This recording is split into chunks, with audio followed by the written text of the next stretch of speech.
In Paris, there is an area that used to be called the New Athens because of the number of artists there. As well as painters and writers, it was an area popular with prostitutes who plied their trade in the shadow of the church of Notre-Dame de Lorette. But there was also a more respectable element, including bankers such as Auguste Degas.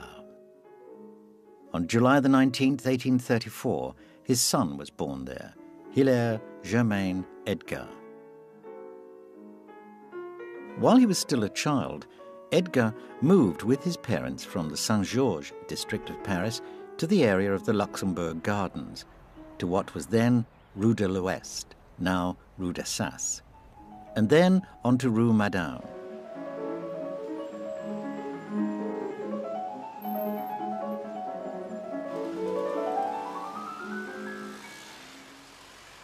His mother died shortly afterwards in 1847. It's hard for us to know the effect this had on the young Edgar. He seldom mentioned her in later life, whilst he frequently liked to talk about his father, his dear papa.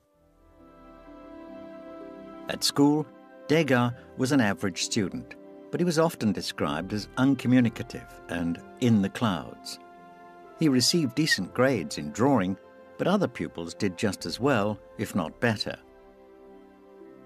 Nothing would have made one think here was a painter of genius in the making. However, after completing his schooling, Degas decided on a career in art, and on the 7th of April 1853, a few days after leaving school, he was given permission to copy at the Louvre.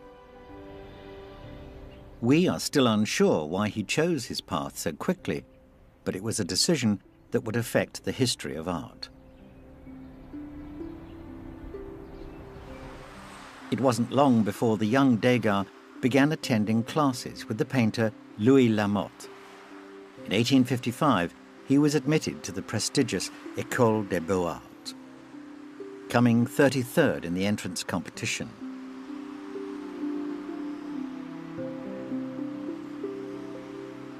It was around this time that Degas met Ingres and followed the latter's advice when he told the young painter, after seeing some examples of the work of Degas, "Never from nature, young man, always from memory and the engravings of masters."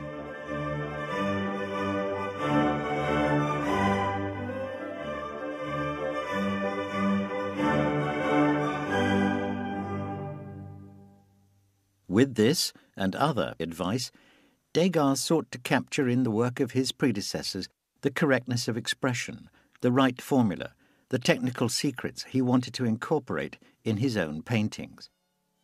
He distilled from these masters the inevitable biases that are the foundation of an artist's work.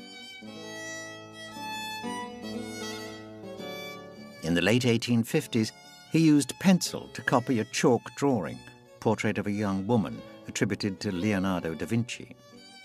He did this time and again, not just copies or dull reproductions, but subtle variations on an old theme.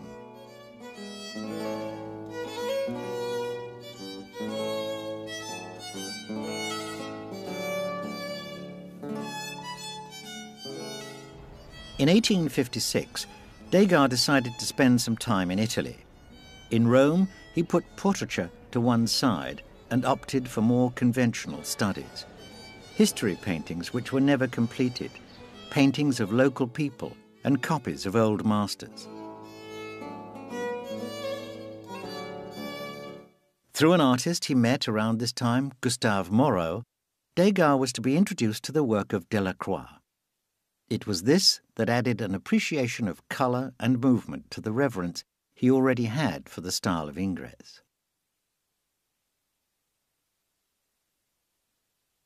With this hunger for work and the assiduous study of other painters came a great deal of self-doubt. He had a tendency to doubt everything, including himself, to jump into projects only to leave them just as quickly. But, just as he was complaining about portrait painting being boring, he finished one of his most important oil paintings at the time, Family Portrait, later renamed the Bellili Family. Bellili Family is an interesting painting in the context of 19th century art. It's, on one hand, it's a a very traditional conversation piece, a family conversation piece. If we then begin to analyse it in terms of the relationship to Degas himself, this of course is his own family, the paternal side of his family, Italian. And it's quite clear that as one begins to look at it, the careful composition is actually telling us about the relationship within that family.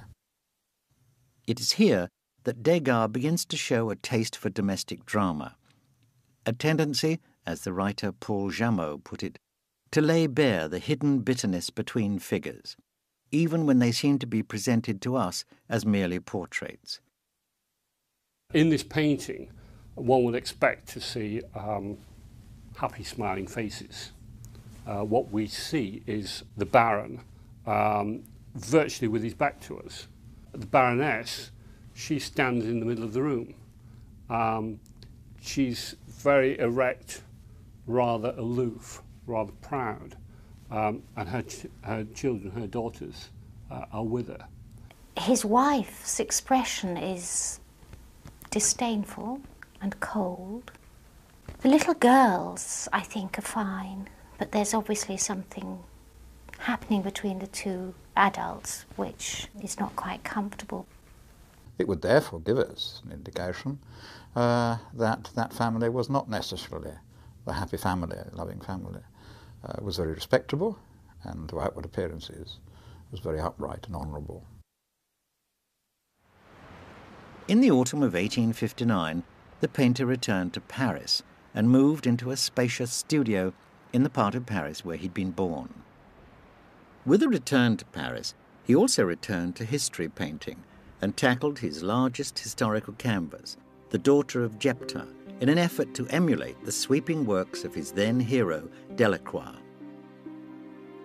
At last, Degas indulged in the delights of colour, using unconventional juxtapositions of tone and scattered explosions of vibrancy across the whole painting.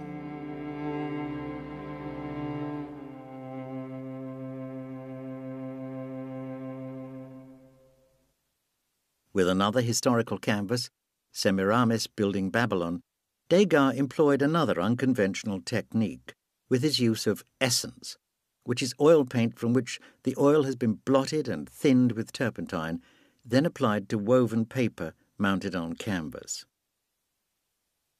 He tends to use this word painting essence. Now, in fact, this was a sort of method he adopted to dry out the liquid oil paint.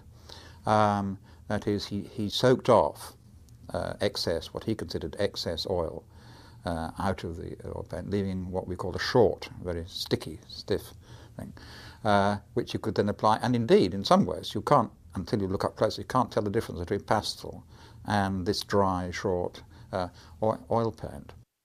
Degas used colour differently from the other Impressionists. His use of colour is restrained in his ballet dancer pictures, the ones of the 70s. He used white, sometimes pink, sometimes a little touch of pink or a little touch of red, and that could be the only bright colour in the whole painting. When he did his outdoor paintings, for example, with the racehorses, the colours there could be very, very strong, but again, he didn't use a lot of colours. It wasn't until he started doing his pastels in the later part of his life, in the 80s and 90s, that he really went wild with colour.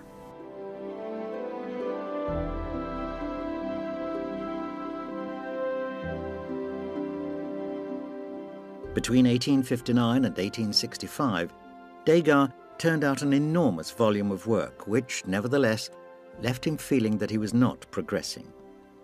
He became completely taken up with his art, which left him seeming aloof and grumpy. His impatience with people was becoming legendary even then. And then, around 1865, things started to change. With his painting Scene of War in the Middle Ages, he was finally allowed to exhibit at the prestigious Salon in Paris, which he continued to do regularly until 1870. Apart from this canvas, he seemed to have forsaken historical paintings and until early in the next decade concentrated solely on portraits.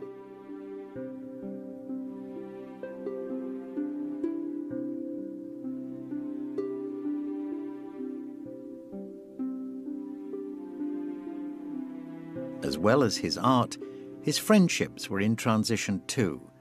His relations with Gustave Moreau, one of his closest friends up to this point, seemed to have cooled, and he barely saw another close friend, Bonnard, after 1863. He began to forge closer links with yet another painter, James Tissot, who shared his taste and cultural background. But more than anything, it was his link with Edouard Manet that was to prove to be the most important for his future. It is understood that they met in 1863 in the Louvre, where Degas was etching a copy of a Velázquez painting directly onto copper plate. Manet was astonished by the boldness of an artist younger than himself and gave Degas some advice when it became clear the copy wasn't turning out as well as he might have wanted.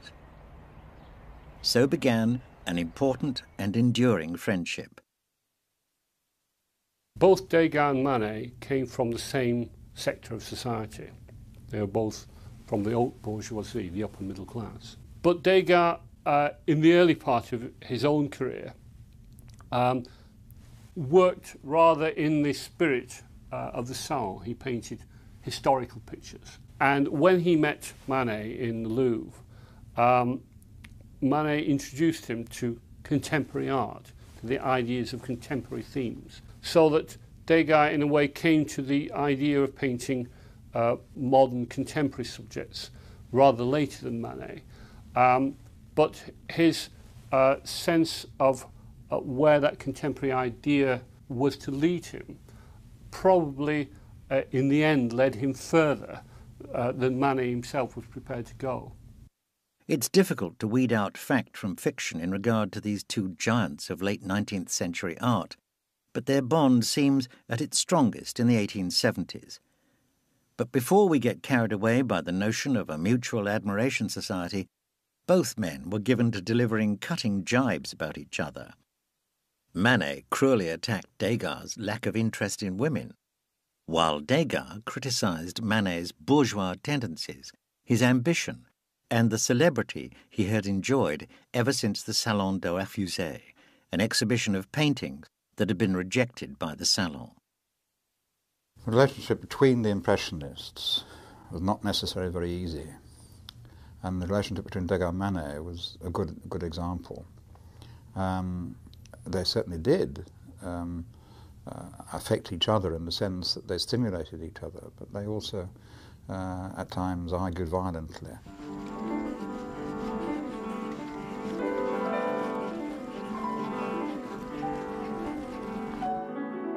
A theme which recurs again and again in Degas' work is his interest in racecourses, which began after his many holidays in Normandy with his friends, the Valpinsons, starting in 1861. Their estate, Menil-Hubert, was near the racetrack at Argenton, and the rustic setting reminded Degas of the English coloured prints he loved so much.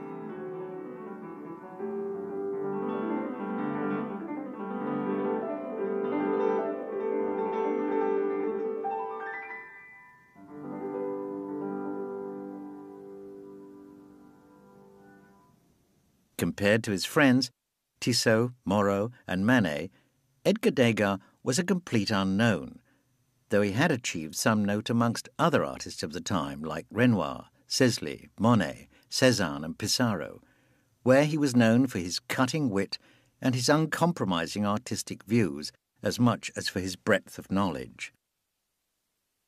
His salon exhibitions between 1865 and 1870 provided him with his only chance of public exposure, but the works he exhibited received mixed reviews. More important than this, Degas was not selling. Clearly, the institution of the Salon was not the right venue for his work. For him, the breakaway Impressionists exhibitions of the 1870s and 80s were to be far more successful. Before this, the decade of the 1860s can be seen as a generally calm one for Degas. He was fully involved in his developing artistic style and had none of the irritations and problems that marred periods in his later career.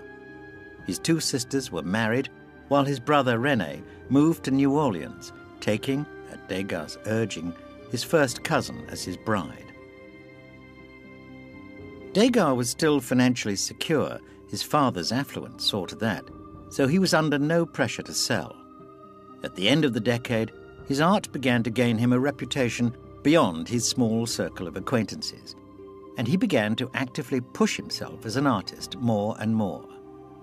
His brother, Achille, was delighted to report that Degas had shown his work in the gallery, one of the best known in Europe, of a royal minister in Brussels, and at the same time, an English dealer, Arthur Stevens, approached Degas with a contract for 12,000 francs a year. Like Manet, Degas was testing out the English market as an outlet for his work. London had a very different approach.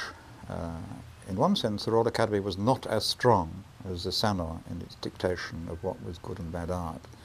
And they had already set up a number of independent exhibitions, but also a number of independent dealers.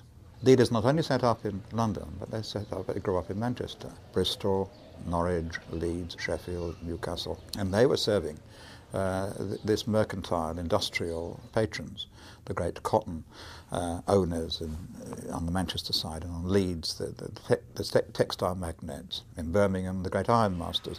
And so London proved to be a very important tapping into a network of patrons through not simply the exhibitions, but also this network of dealers. There was a sort of English market for Impressionist paintings.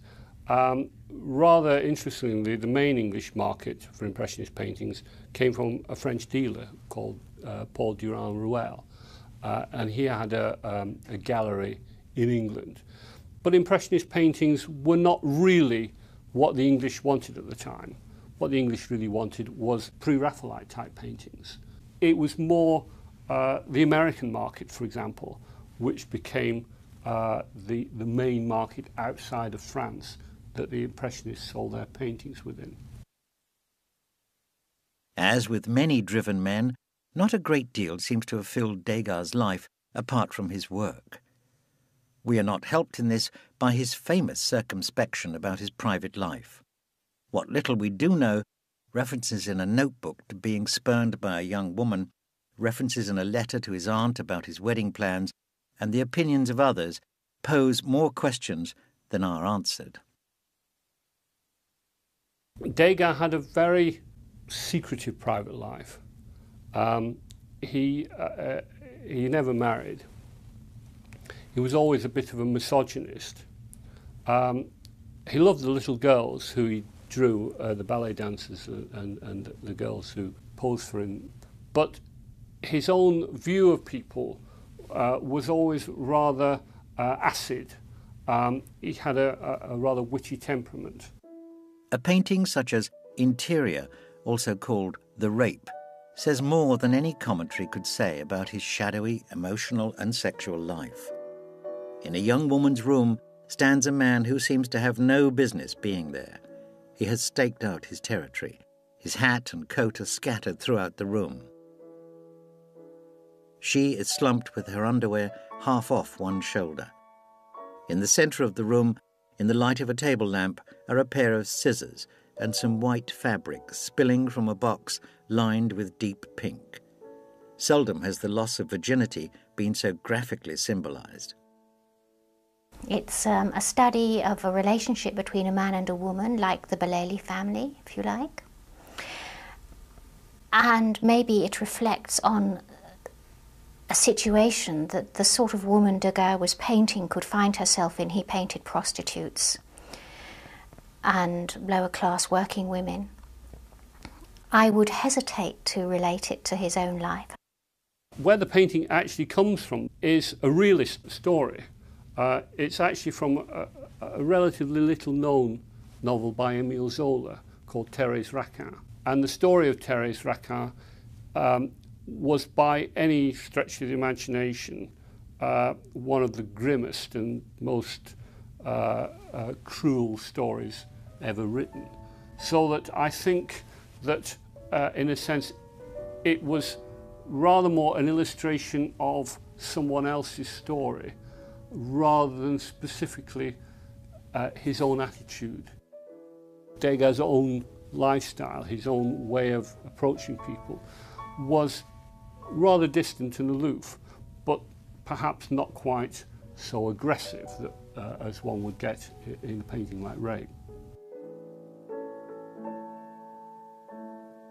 In September 1870, Degas and Manet both enlisted in the National Guard, just at the time of the Franco-Prussian War and the famous Paris Commune.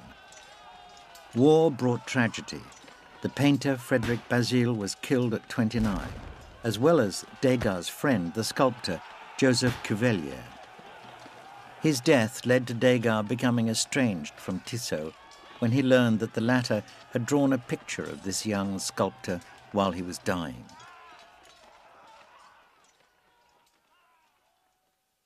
In terms of his work, though, the war brought about some good. Around 1870, Degas painted a portrait of a bassoonist friend with the Paris Opera surrounded, in the pit, by his fellow musicians. It's a good enough piece of work, but more importantly, there in the top corner of the painting is a brief glimpse of a group of people who were to dominate much of Degas' later work, ballet dancers.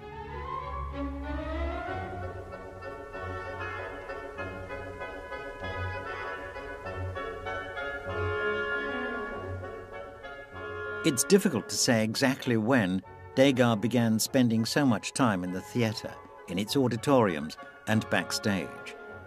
We know which performances he attended between 1885 and 1892, but details of earlier years at the theatre are very sketchy.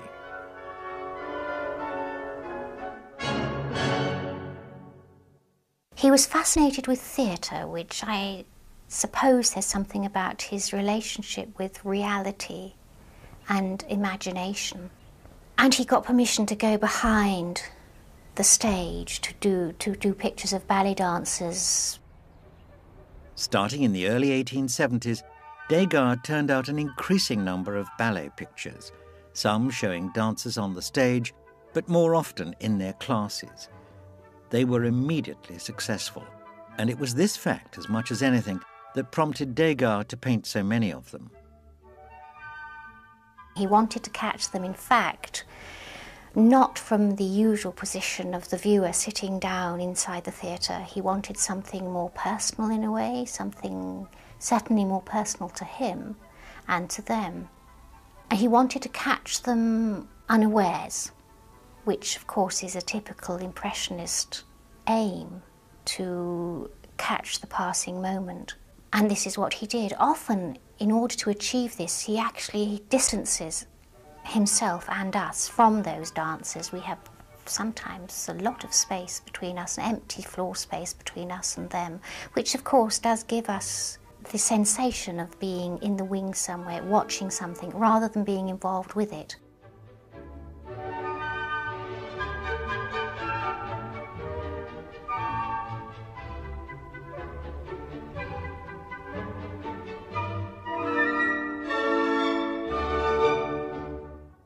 Unlike Monet, Renoir or Pissarro, Degas sold work often but not steadily.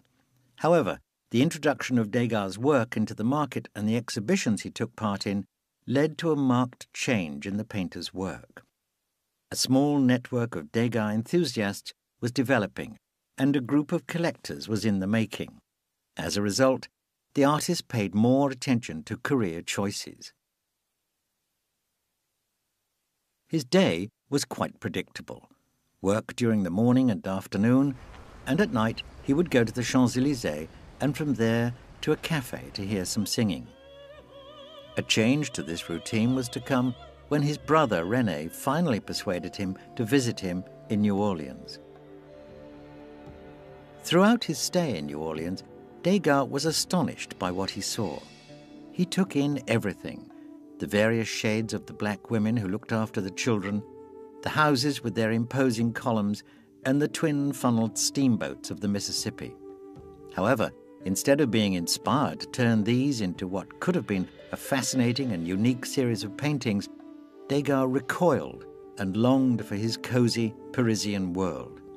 All I want now is to see my little corner of the world and burrow there diligently. But the exception to this avoidance of all things American during his stay was his famous painting, Portraits in an Office, more commonly referred to as the Cotton Market at New Orleans. In it, we see 14 individuals in the office of Degas' uncle, Michael Nousson, all of them busy with various aspects of the cotton trade, except for the painter's two brothers, who appear to be simply lounging around. This picture of a crowded yet orderly office perfectly conveys his vision of America as a faraway land of tranquil prosperity. Degas got very fed up with life over there because he felt everything was based upon cotton. They thought cotton, they spoke cotton, they slept cotton. But what he's tried to do there is to use, and a technique he used often later on, was an oblique angle. Instead of a straightforward sort of traditional perspective, vanishing point, single vanishing point, all these sorts of things, he was looking obliquely, above and obliquely, so he could take in a range of the, in this case, the room, the exchange. The colour is, again, not a lot of different colours, a black for the men and a creamy colour for the background, for the paintwork. It's portraits, actually, as well, of people that he met there. He sketched, must have sat there sketching, and then he constructed this painting in his studio. Almost one could characterise it as a press-type photograph. It has a rather high viewpoint, and the painting seems to split into areas of white rectangles, like the newspaper and books and some of the cloth, against black forms, so that the sense of a press-type photograph, of a snapshot in effect of life, comes out from the painting.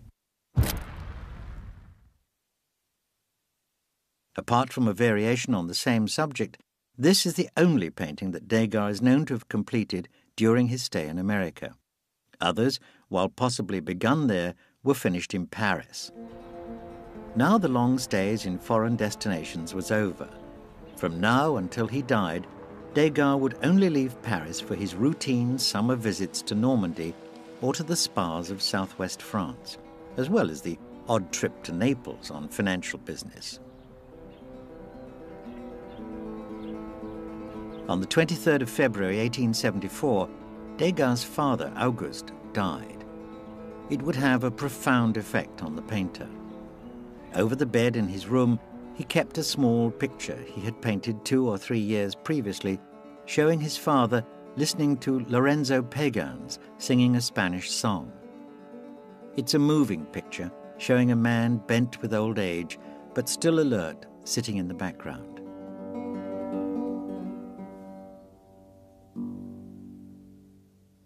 His father left the family firm in a sorry state.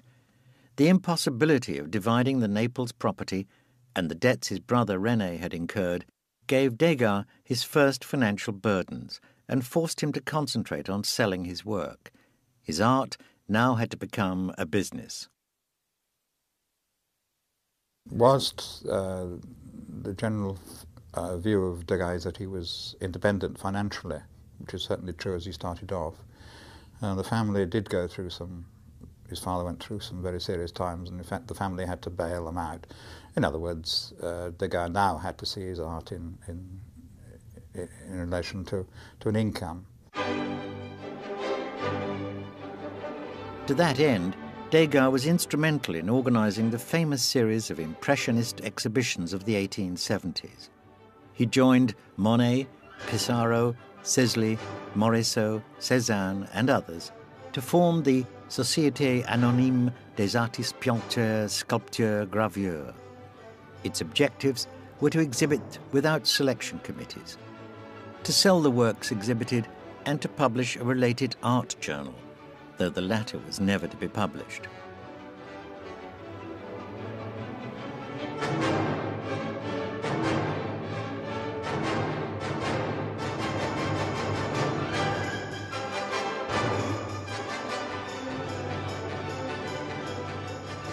At the first group show in the spring of 1874, Degas exhibited 10 pictures and generally received good reviews.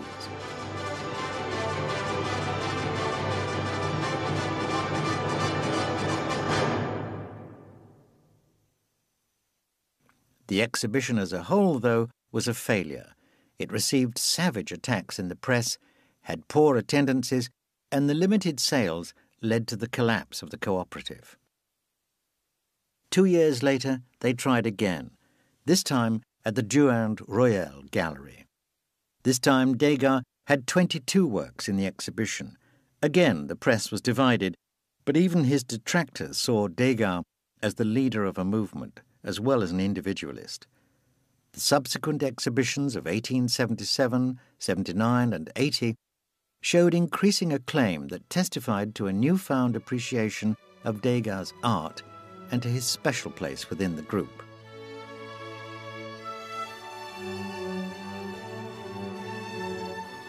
Degas used a wide variety of mediums for his work, oil paint and the usual drawing mediums, but also pastel. Pastel allowed him to work spontaneously because it's dry, and he was able to make changes because it's opaque. This made it ideal for an artist who liked to work quickly, but who also liked to retouch the same picture over and over again.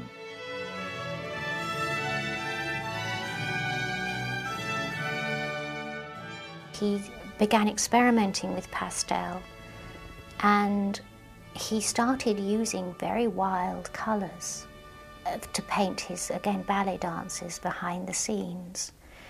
And this may have been because his eyesight had deteriorated, so he wasn't perhaps aware that he was using such bright colours.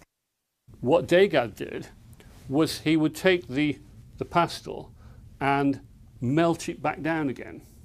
And very often he would sort of boil it up overnight, turn it into like a porridge, and used that as a form of paint. When it then dried, it reverted to the texture of pastel, but gave him an underpainting from which he could draw more pastel on top of this, so that his use of pastel was very much more experimental than had become hitherto. This powder of a butterfly's wings made it a perfect medium for portraying the elusiveness of subjects like cafe performers or ballet dancers. If there is a point where Degas becomes the painter of dancers, it is now.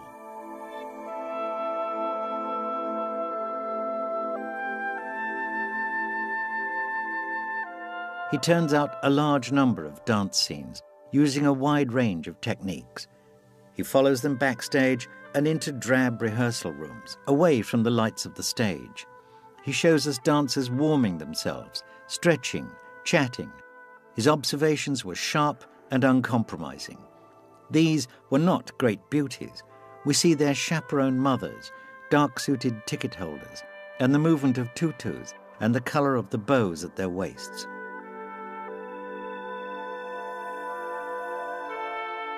I think that Degas saw in the girls some sort of kindred spirit to the way how he himself worked, that his work required years of dedicated practice before he could gain any kind of proficiency in it. And that was the same within the dancers. And he actually became a very close friend to many of them. And they regarded him as a rather amiable but perhaps slightly eccentric old gentleman.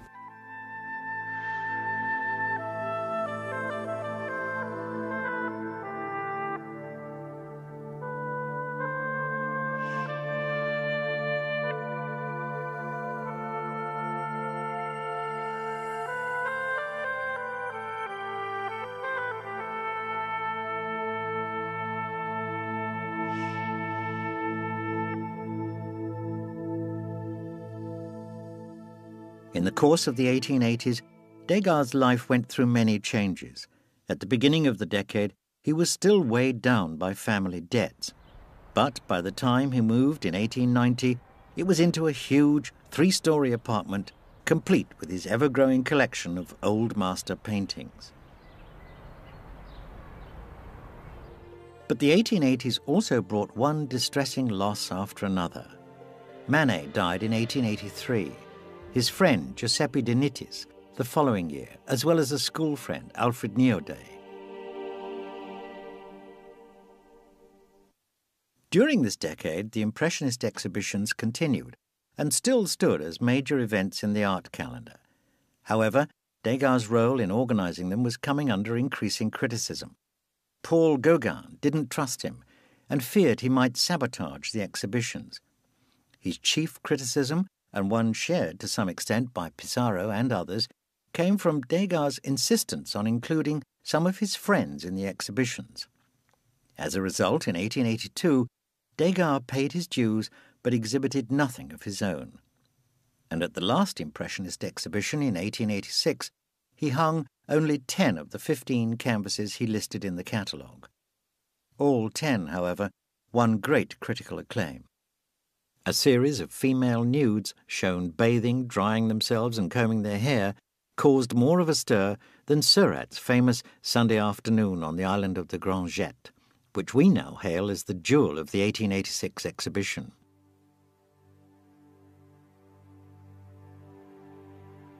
Relations between Degas and his one-time co-exhibitors became more and more difficult.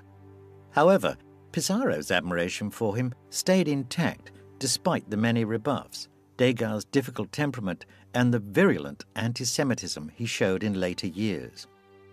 Degas showed less and less enthusiasm for Monet's work, though, describing him as more a businessman than an artist, and a man who turned out nothing but beautiful decorations. Degas, for his part, began to focus his art more and more on women. We see them trying on hats in milliners' shops, at ironing boards, in tutus on stage taking a bow, or backstage rehearsing a step and fastening a shoulder strap. He painted them alone in their rooms, washing, dressing their hair, toweling themselves dry. We often don't see their faces, unself-conscious about their nudity, caught by the artist thinking they're unobserved. When Degas painted these women, his portrayal of them was considered cruel because they were so true to life. Some maintained, and others continue to maintain, that Degas was a voyeur who saw women as animals.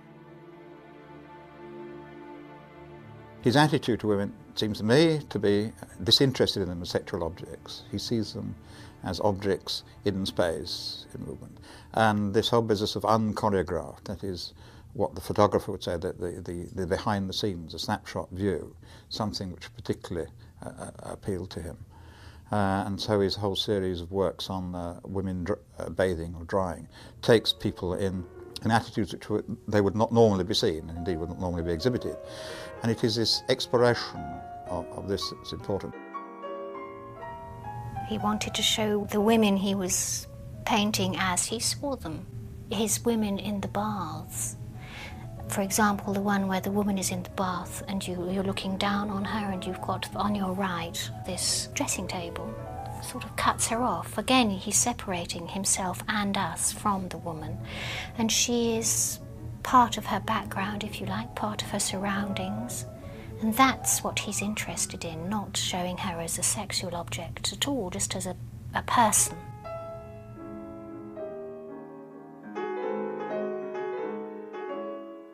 In the last decade of the century, the artist was slowly turning in on himself, opting for seclusion. From 1890, he began to see less and less of his friends, and in 1892 was no longer seen at ballet rehearsals. He authorized fewer and fewer exhibitions of his work, and through a bitterness with growing old, slowly cut himself off from everything. His work routine was much the same, however, painting in the studio until the evening, and then a plain meal prepared by his faithful housekeeper, Zoe Clozier. Sometimes he went to dinner at an old friend's house, and he continued to summer with his circle of old friends. Many old contemporaries died in quick succession, leaving Degas more and more isolated. Berthe Morisot died in 1895, Toulouse-Lautrec in 1901, Gauguin and Pissarro in 1903, and Cézanne in 1906. His circle of relatives and close friends also shrank, with a succession of deaths contributing to a growing solitariness. Then came the Dreyfus affair. In 1894, a French army officer, Alfred Dreyfus, a Jew and an innocent man, was convicted of treason and sentenced to life on the notorious Devil's Island. The case became a major political issue for over a decade, dividing France into anti-Semites and royalists on one hand and anti-clerical Dreyfus supporters on the other. From the start, Degas was on the side of the royalists and did not refrain from making anti-Semitic remarks.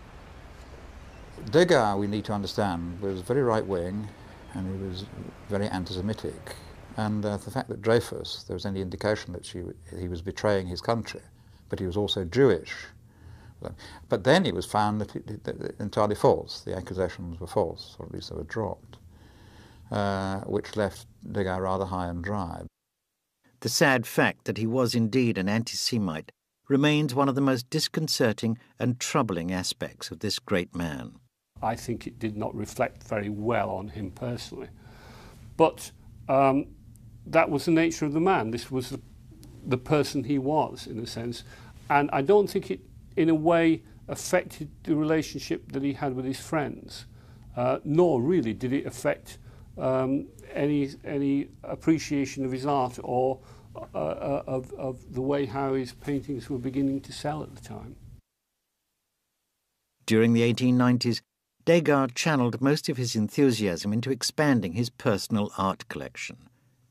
Such was his intensity for collecting, it began to worry some of his friends that it would lead to bankruptcy. He was purchasing the showpieces that would turn him into one of the most important collectors of his day. He bought Gauguin's and El Greco and work by Delacroix in a very short space of time. "I buy and I buy," he said. "I can't stop myself any more." In 1895, another enthusiasm took hold: photography. He bought a camera, most likely an Eastman Kodak No. 1, and used it with, as one friend put it, the same energy he put into everything he did. He used a tripod and glass plates, as he was not interested in the world of the snapshot. He photographed at night, after he'd finished in the studio, which allowed him to explore the atmosphere of lamps and moonlight. His carefully positioned models would have to keep still for a long time, in an eerie, inscrutable space, giving them a spectral-like appearance. Photography was something which was very important as the 19th century progressed. It was seen as a severe threat to some traditional artistic things like portraiture, and certainly most artists were affected by it. Some simply tried to ignore it. But others like Degas, and he was unusual in this, actually leapt upon it as providing him with even further information about movement. And this is the key to an understanding of some of the works that he was producing.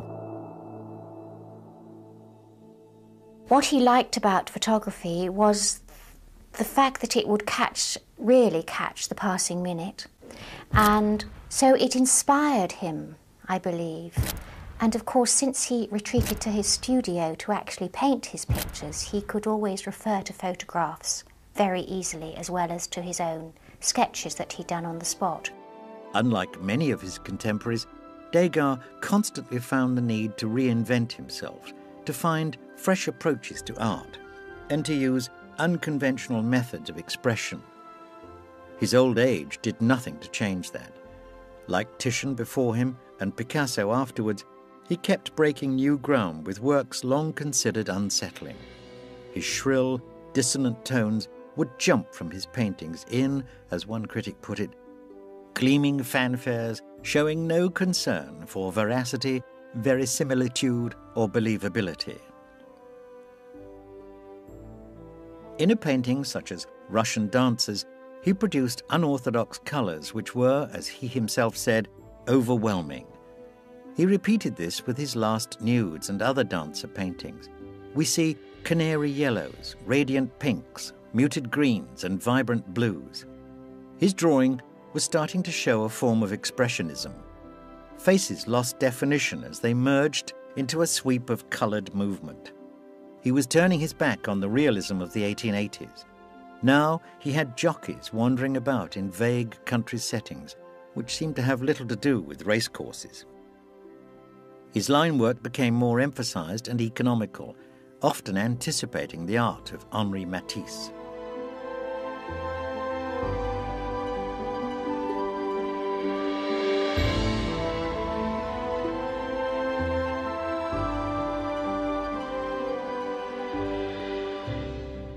Between 1912 and 1917, Degas was in decline. A friend wrote that he was nothing more than a wreck. He was slowly dying, losing his sight until he was, to all intents and purposes, blind. When he would go out, he could only go a short distance before turning back and would be seen standing outside one of the houses he used to live in, staring at it. But the house had been demolished and there was only an empty space. But Degas couldn't see it.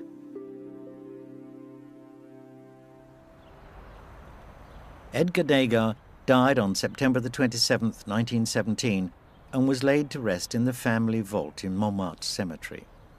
His death was followed soon after by the sales of his work that began his immortality. One image, more than others, stays in the mind. In the spring of 1911, he went to the Ingress exhibition with his friend, Daniel Halevi. Nearly blind, he said to him, "I can find something in those pictures I know. Those I do not know mean nothing to me."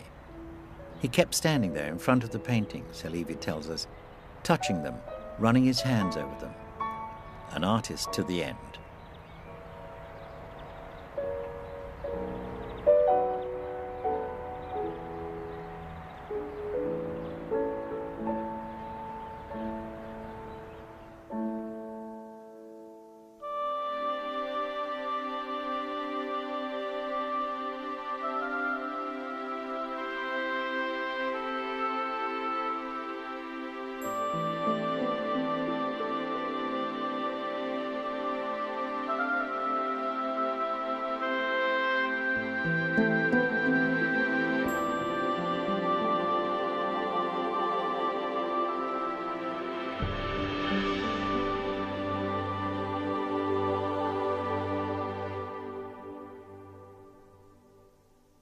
However, after completing his schooling, Degas decided on a career in art, and on the 7th of April 1853, a few days after leaving school, he was given permission to copy at the Louvre.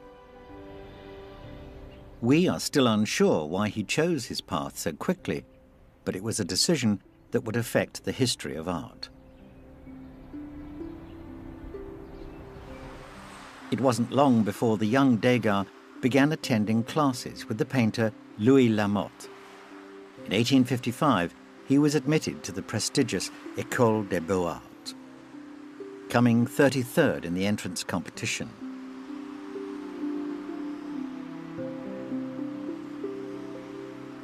It was around this time that Degas met Ingres and followed the latter's advice when he told the young painter, after seeing some examples of the work of Degas, "Never from nature, young man, always from memory and the engravings of masters."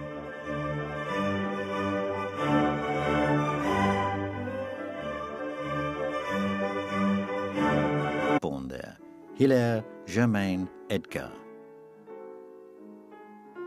While he was still a child, Edgar moved with his parents from the Saint-Georges district of Paris to the area of the Luxembourg Gardens, to what was then Rue de l'Ouest, now Rue d'Assas, and then on to Rue Madame.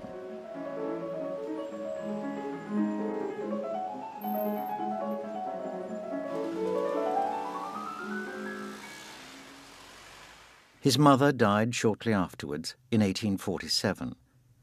It's hard for us to know the effect this had on the young Edgar. He seldom mentioned her in later life, whilst he frequently liked to talk about his father, his dear papa. At school, Degas was an average student, but he was often described as uncommunicative and in the clouds. He received decent grades in drawing, but other pupils did just as well, if not better. Nothing would have made one think here was a painter of genius in the making. However, with this and other advice, Degas sought to capture in the work of his predecessors the correctness of expression, the right formula, the technical secrets he wanted to incorporate in his own paintings. He distilled from these masters the inevitable biases that are the foundation of an artist's work. In the late 1850s, he used pencil to copy a chalk drawing, portrait of a young woman, attributed to Leonardo da Vinci. He did this time and again, not just copies or dull reproductions, but subtle variations on an old theme.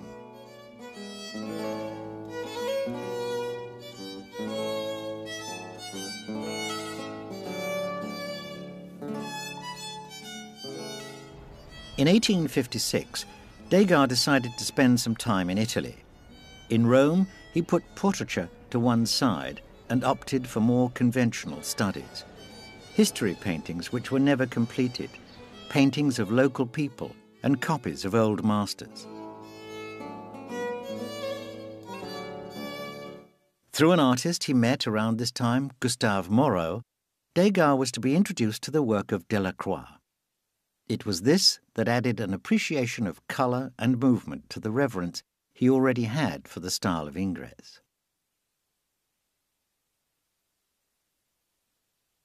With this hunger for work and the assiduous study of other painters came a great deal of self-doubt.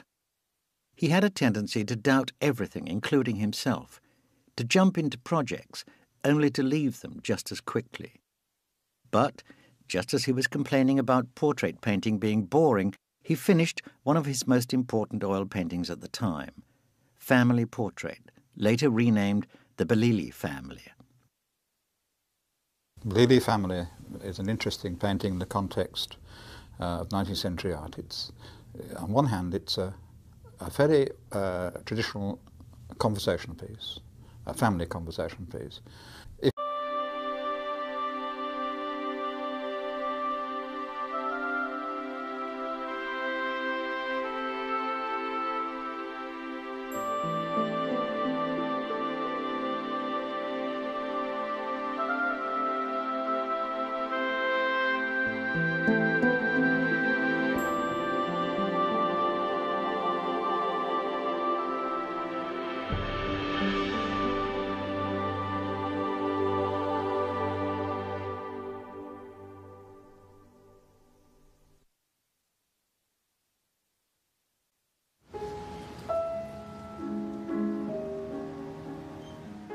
In Paris, there is an area that used to be called the New Athens because of the number of artists there. As well as painters and writers, it was an area popular with prostitutes who plied their trade in the shadow of the church of Notre-Dame de Lorette. But there was also a more respectable element, including bankers such as Auguste Degas. On July the 19th, 1834, his son was